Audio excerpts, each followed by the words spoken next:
ఈ బంధాలు బంధుత్వాలు అన్నీ ట్రాష్ అండి. డబ్బు ఉంటేనే ఏ రిలేషన్ అయినా. నీ దగ్గర డబ్బు లేదని తెలిసిన మరుక్షణం నీ నీడ కూడా నిన్ను వదిలిపోతుంది. వెలుతురు లేని చోట నీడ ఎలా ఉంటుంది? కానీ ఎవడైతే చీకటిని గెలిచి బయటకు వస్తాడో వాడు చాలా పవర్ఫుల్ గా ఉంటాడు. బర్నింగ్ డిజైర్ తో ఎదుగుతాడు.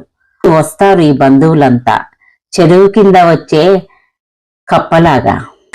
కానీ వచ్చిన వాడికి తెలుసు తనని ఎలా ట్రీట్ చేశారో అని, గెలిచిన వాడికి తెలుసు తనను ఎలా అవమానించారో అని.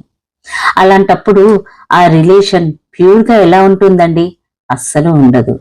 అయినా అప్పుడప్పుడు డబ్బు లేనితనం కూడా చాలా మంచిదే లేండి. మన వాళ్ళెవరో పరవాళ్ళెవరో బాగా తెలుస్తుంది మనకు. నిజమే కదండి? మీకు కూడా అలానే అనిపిస్తుందా? Thank you.